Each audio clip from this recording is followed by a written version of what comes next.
Kasaragod PCS secretaries ഫോറത്തിന്റെ നേതൃത്വത്തിൽ വിവരസാങ്കേതിക വിദ്യാനയം ജില്ലാതല ശില്പശാല നടന്നു.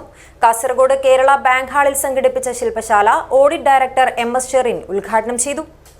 വന്ധ്യതാ ചികിത്സാരംഗത്ത് വിദഗ്ധവും നൈപുണ്യവുമായ പ്രവർത്തനം കാഴ്ചവെച്ചുകൊണ്ട് ഡോക്ടർ ജയലക്ഷ്മി സൂരജിന്റെ നേതൃത്വത്തിലുള്ള ഡ്രീം ഫ്ലവർ IVF സെന്ററിന് കേരളത്തിൽ സ്വീകാര്യത ഏറിവരികയാണ്.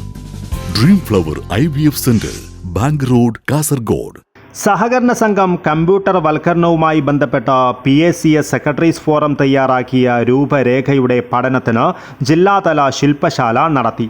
വിദഗ്ധരുടെയും സഹകരണ വകുപ്പ് ജീവനക്കാരുടെയും സഹായത്തോടെയാണ് രൂപരേഖ തയ്യാറാക്കിയത്. ശില്പശാല സഹകരണ സംഘം ഓഡിറ്റ് ഡയറക്ടർ MS ഷെറിൻ ഉദ്ഘാടനം ചെയ്തു. പല ജില്ലകളിലും കാണുന്നതുപോലെ ഡെപ്പോസിറ്റ് തിരിച്ചു കൊടുക്കാൻ പറ്റാത്ത ഒരു അവസരമോ അല്ലെങ്കിൽ അത്രയും കഷ്ടത്തിലോട്ട് നമ്മുടെ സംഘങ്ങളൊന്നും കാസർഗോഡ് ജില്ലാ സംഘങ്ങളൊന്നും പോയിട്ടില്ല എന്നുള്ളത് അതിൻ്റെ കൂടെ ഒരു ഗുണമാണ്. ആ ഒരു വകുപ്പുമായിട്ട് ചേർന്ന് ആ ഒരു സമരസത്തോടെ പ്രവർത്തിക്കാനും ആരും അങ്ങോട്ടും ഇങ്ങോട്ടും പറയുന്ന കാര്യങ്ങൾ മറ്റുള്ളവരുടെ പ്രശ്നങ്ങൾ മനസ്സിലാക്കി അക്സെപ്റ്റ് ചെയ്യാനും ഉള്ള ഒരു മനസ്ഥിതിയിലൂടെ പോകുന്നു. സഹകരണ സംഘം ജോയിന്റ് രജിസ്ട്രാർ K. ലസിത അധ്യക്ഷത വഹിച്ചു. Assistant director T. Muhammad Shaheer class എടുത്തു.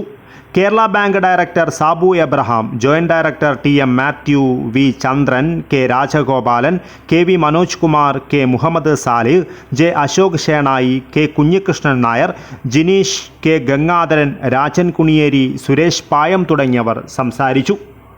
News bureau, Kasaragod.